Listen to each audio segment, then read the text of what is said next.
Well, this isn't the story I was expecting, but it's the ones a lot of fans had hoped for, as it does clear up a decades of unanswered questions. As always, I'm Al, this is the Geek in Review, and we're going to be talking about the Book of Boba Fett, Chapter 1, Stranger in a Strange Land. So if you haven't seen it, this is your only warning, because it will contain spoilers.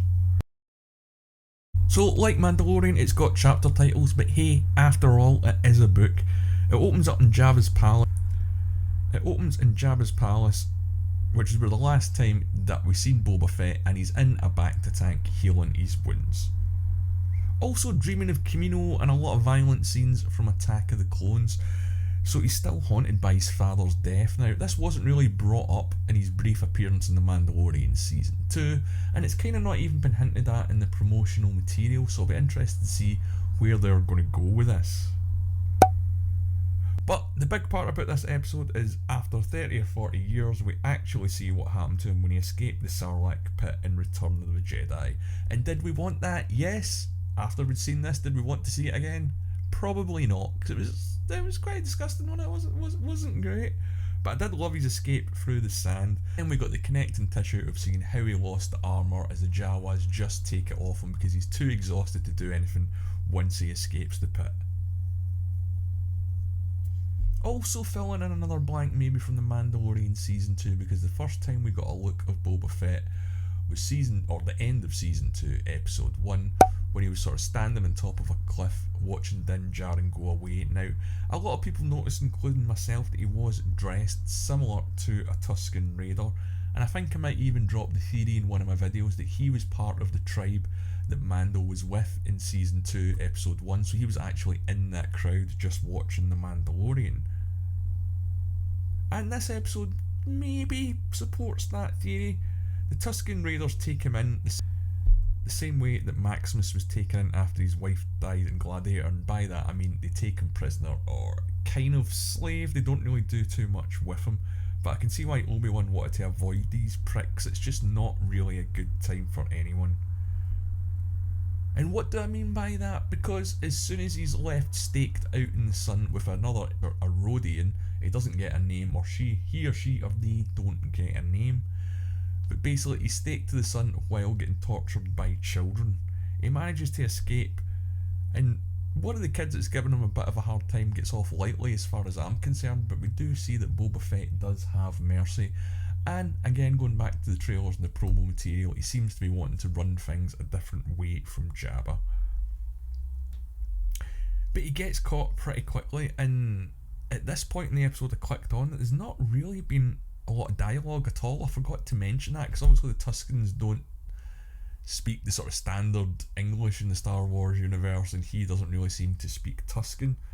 And I wonder if this thread of the Tusken Raiders is going to appear through the rest of the episodes, a bit like how in the first season of Mando, the last two episodes when he went back to Navarro and we got all the characters back, like Cara Dune, the droid, Grief Karva, the bad guys, all that stuff. So I can maybe see the Tuskens showing up again towards the end of this season. But then Boba wakes in Jabba's palace, and Fennec wakes him up, and Fennec Shan, who never doesn't look deadly and dangerous. And he does mention that these are recurring dreams, so again it does heavily indicate that what happened to his father is going to play an important role in this season. Will Mace Windu pop up? I don't think so, but after the look thing in Mandalorian last year, you never know. But he does have some scores to settle, and I can't think who else it would be other than Mace Windu who's still around. But Boba is getting settled into his new life as a crime boss, and all of the sort of gangsters and corrupt law enforcement and politicians are showing up to pay tribute to him. But it does seem pretty much that he's not used to a leadership role, because this guy's a bounty hunter and he's a gun for hire. He's essentially a space plumber or something like that. Not a space plumber, but you know what I mean, someone that you hire to do a job, so he's never actually been in charge himself, although I suppose technically he was his own boss. But the mayor of Tatooine isn't really bound down to what Boba wants. He sends someone in his stead, a sort of proxy, just because he's probably worried that Boba Fett might blast him, and he basically gives the two fingers up to Boba. So I mean, politicians, man, they always want their cut, doesn't matter what universe you're in.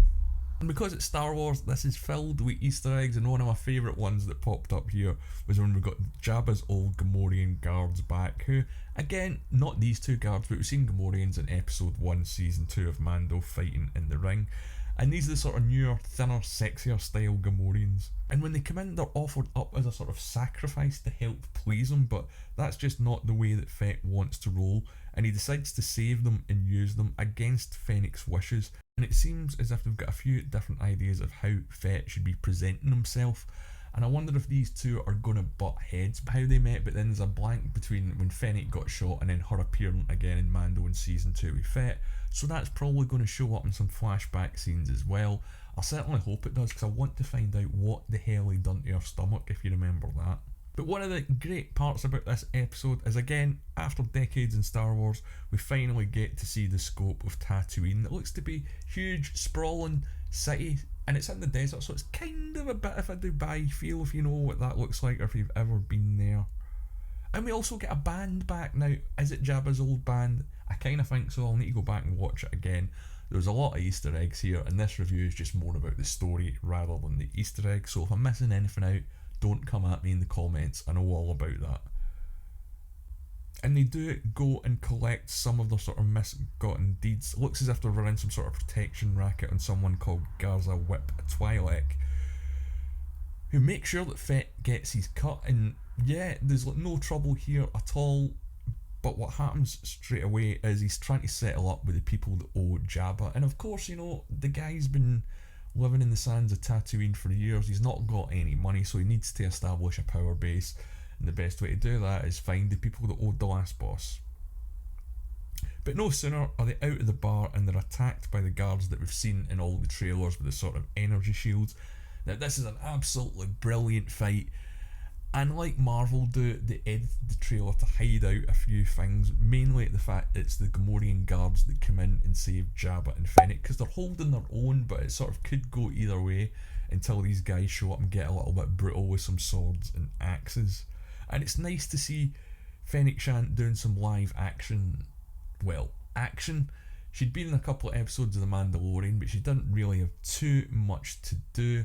And this time we get to see her in all her glory a few times in this episode, and I loved it, man. I love it. I love Fennec Shand. And although Boba Fett does survive the attack, he is badly wounded, and they have to get him back into the Bacta tanks, which of course continues his flashback. So he's still with the Tuskens, and he's taken with the Rodian by the kid that he didn't basically beat up when he was trying to escape, and the kid's still being a little shit, to be honest, to him. And they do witness an attack on a settlement, and for a very, very brief glimpse I did think this was Luke Skywalker's old settlement, but clearly it couldn't be because the timelines wouldn't match up. That would have happened years ago with Uncle Owen and the auntie getting killed, but it does look very similar. And I sometimes think that they throw in these visual sort of similarities to throw you off for a second or two, because man, it definitely worked on me.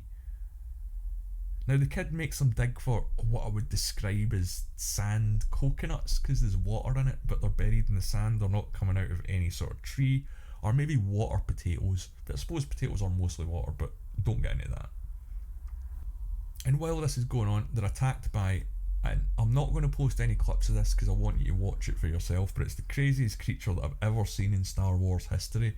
It's sort of like a huge, almost Goro from Mortal Kombat, if you're familiar with that. It is absolutely terrifying, and I'm glad to see they're ramping this up, because Star Wars has got a great history of having that sort of creature there in the background. They've done it again in Mando, and they're doing it this season, and as far as the sort of Star Wars checklist goes, this episode is hitting all the boxes.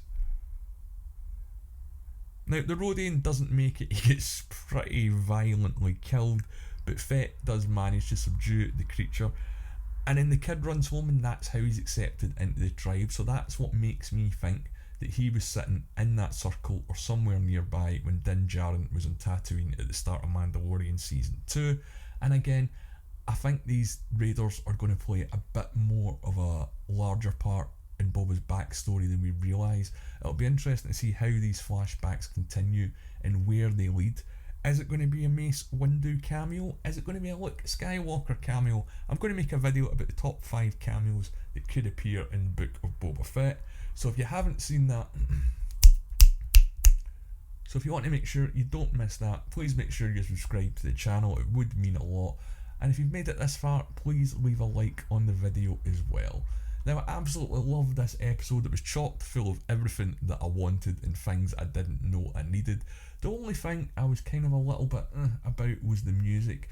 But the music that's in The Mandalorian is a little bit kind of, I wouldn't say iconic, it's almost there, but that is a really interesting, great theme tune that The Mandalorian's got. And so far, I don't think that Boba Fett is grabbing me with the themes, but it's only episode 1. And this is only what I think. It doesn't matter. I'd love to hear what you guys think. Let me know in the comments below, or you can follow me on Twitter at The Geeks Reviews. I would give this one 9 lightsabers out of 10. I'd say it's maybe better than the Mandalorian season opener because there's a bit more anticipation for this episode. But I think this is a great place to leave it. Thanks for watching, guys, and take care of yourself.